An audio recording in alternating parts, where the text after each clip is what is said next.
Saudara-saudari terkasih, hari Minggu ini adalah hari Minggu panggilan. Bacaan Injil dari Yohanes ini, Tuhan Yesus mengibaratkan dirinya, gembala yang baik. Akulah gembala yang baik, gembala yang memberikan nyawanya bagi domba-dombanya, gembala yang mengenal domba-dombanya. Saudara-saudari terkasih, tidak gampang berbicara tentang gembala dan domba ini, terutama bagi anak-anak yang lahir di kota dan tinggal di kota besar. Sehingga menggambarkan bagaimana hubungan antara gembala dan domba itu yang tepat. Tetapi juga sekaligus tidak mudah memberikan gambaran yang tepat kepada anak-anak kampung yang setiap hari melihat orang angon bebek, angon wedhus, angon sapi. Ternyata juga tidak gampang menggambarkan gembala seperti gambaran ibarat Yesus tadi sebagai gembala yang baik di dalam Injil Yohanes. Saudara-saudari sekasih, saya bersyukur karena waktu kecil saya jadi gembala juga ya. Waktu kecil SMP, SMA itu saya punya ternak ayam. Punya ayam banyak, ayam kampung ya, belum ada ayam potong semacam ayam potong saat ini. Lalu saya jual sebagian, saya belikan kambing. Kambing itu lalu ya saya kasih makan tiap hari. Punya kambing 3, hingga sudah pulang sekolah SMP itu saya merawat kambing itu 3. Tapi suatu saat ya namanya anak ya tidak setia, tidak tekun merawat kambing itu, hingga seharian tidak saya kasih makan. Lalu malam itu semalaman gitu, bapak jengkel, lalu dijual 3-3-nya itu dijual dengan harga yang sangat murah. Pokoknya kamu kasih uang berapapun silahkan bawa itu. Saking jengkelnya karena tidak saya kasih makan. Saya nangis, ya, waduh, saya ngumpulkan pelan-pelan dijual gitu saja. Saya setia lagi, saya pelihara ayam itu. Dan kemudian setelah banyak ratusan ayam gitu ya, sebagian saya jual lagi, saya belikan kambing. Mulai dari situlah saya belajar setia, tekun memelihara kambing saya. Bahkan ada kambing itu yang saya beri nama, saya ingat sampai sekarang, karena perutnya itu putih, saya beri nama Kendit. Ayo Kendit. Saya pulang sekolah itu biasanya, Kendit di mana? Lari-lari jemput saya gitu. Lalu saya ajak lari-lari, saya ajak lompat-lompat juga mau ikut. Setelah itu nanti kambingnya cukup banyak, saya jual. Lalu saya belikan sapi. Sapi juga belum seperti sapi sekarang, sapi Brahman itu ya, tapi sapi kampung, sapi jantan begitu. Jadi saya punya ayam, punya kambing, punya sapi.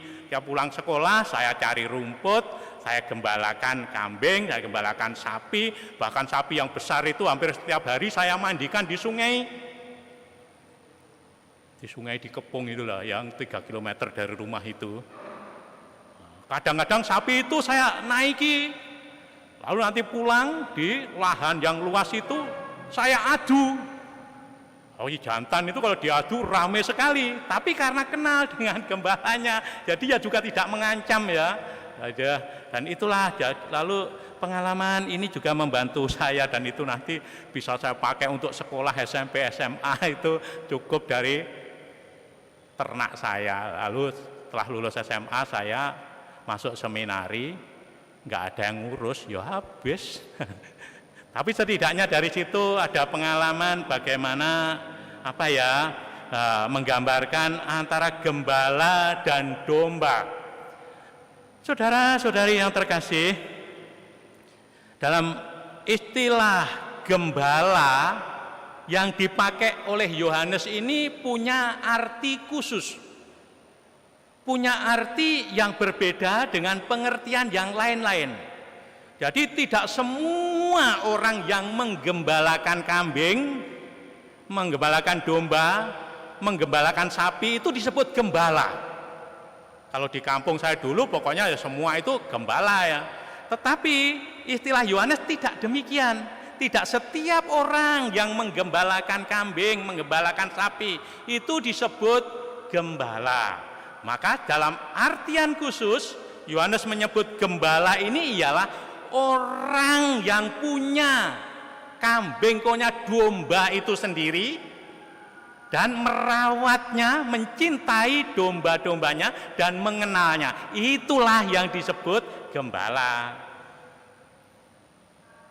Maka yang dimaksud gembala oleh Yohanes tadi bukan sembarang orang. Setiap orang yang menggembalakan bebek, menggembalakan kambing, menggembalakan sapi itu disebut gembala. Bukan, ternyata ya orang tertentu. Orang itu punya sendiri domba-domba itu, lalu domba-domba itu dirawat sendiri, sehingga dengan begitu orang inilah yang oleh Yohanes disebut gembala. Maka nanti kita bisa lebih gampang memahami tentang mengapa Yesus itu adalah gembala yang baik. Gembala yang baik tidak dipertentangkan dengan gembala yang jahat, tetapi dipertentangkan dengan seorang upahan. Lalu seorang yang bukan pemilik, seorang yang hanya merawat. Nah, ternyata gembala yang baik dipertentangkan dengan ini. Seorang upahan yang kalau ada sesuatu bahaya yang mengancam ditinggal. Atau bukan pemilik, bukan milikku, ya sudahlah, hilang tidak apa-apa, mati tidak apa-apa. Tetapi dalam istilah Yohanes, seorang gembala ini adalah orang yang punya sendiri, yang memiliki hewan itu, maka mencintai hewannya itu, memperhatikannya dan mengenalnya sendiri. Nah, oleh karena itu saudara-saudari terkasih, dengan begini lalu kita lebih mudah menangkap, oh iya ya, ternyata Yesus menggambarkan akulah gembala yang baik yang mengenal domba-domba dan kawananku. Dan ternyata inilah gambarannya bahwa Yesus itu satu-satunya gembala kita. Karena Yesus adalah gembala kita, maka kita semua ini milik Yesus. Kita semua punya Yesus. Pemiliknya ialah Tuhan Yesus sendiri. Maka kita bukan milik orang upahan, orang yang disewa, orang yang disuruh menjaga, tapi kita adalah milik gembala kita. Dan Yesuslah satu-satunya gembala kita, gembala yang baik. Maka memang latar belakangnya tadi dikisahkan, ada orang Farisi. Orang Farisi ini ahli kitab suci. Nah, ahli kitab suci ini ketika Yesus menyembuhkan orang sakit yang buta sejak lahir itu, lalu terjadi persoalan. Maka ketika terjadi persoalan, karena Yesus menyembuhkan orang buta itu pada hari Sabat, lalu dituduh untuk menista agama.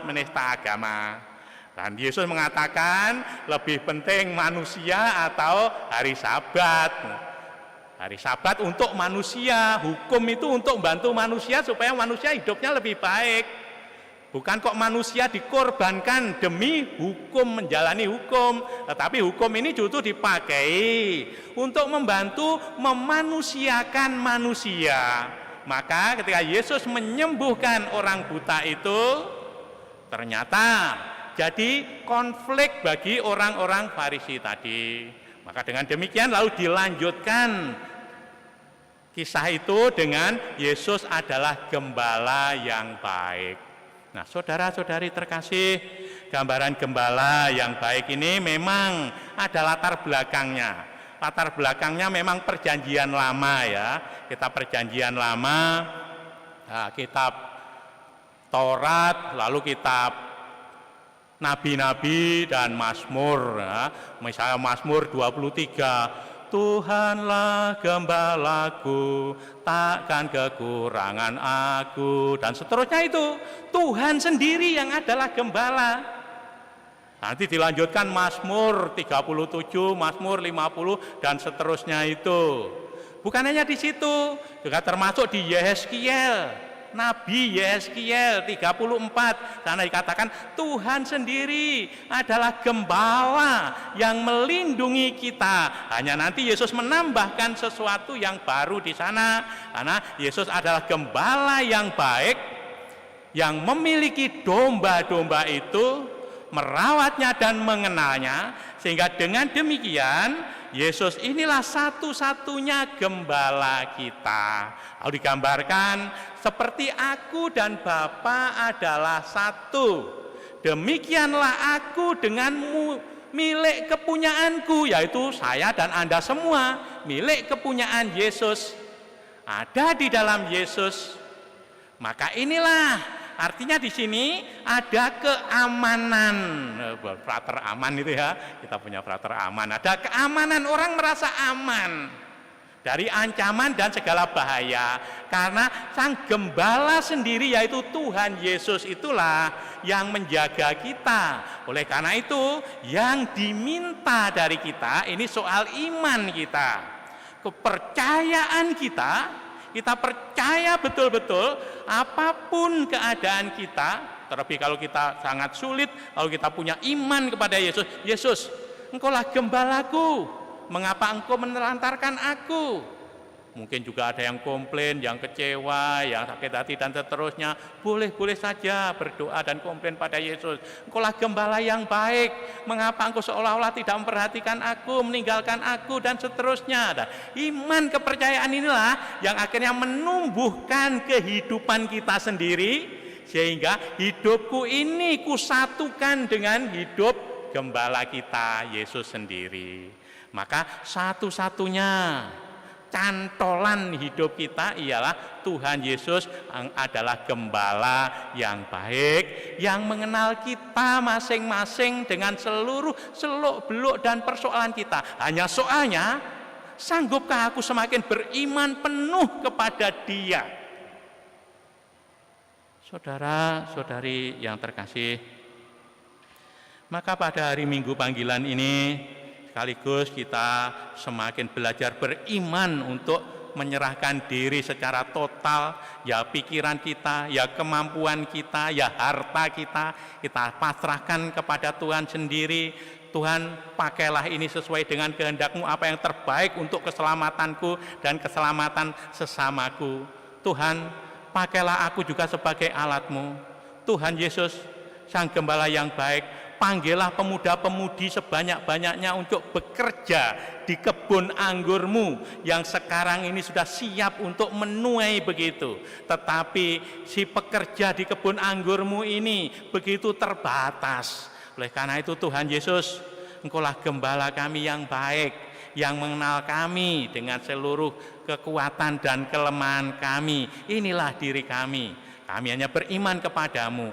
Pakailah kami sebagai alat-Mu untuk mewartakan kabar gembira, supaya orang lain yang di luar kandang ini pun juga mengenal Engkau Tuhan, Engkau satu-satunya gembala yang baik, yang melindungi, menyelamatkan dan membimbing hidup kami menuju ke tempat yang baik. Tuhan memberkati kita semua. Amin.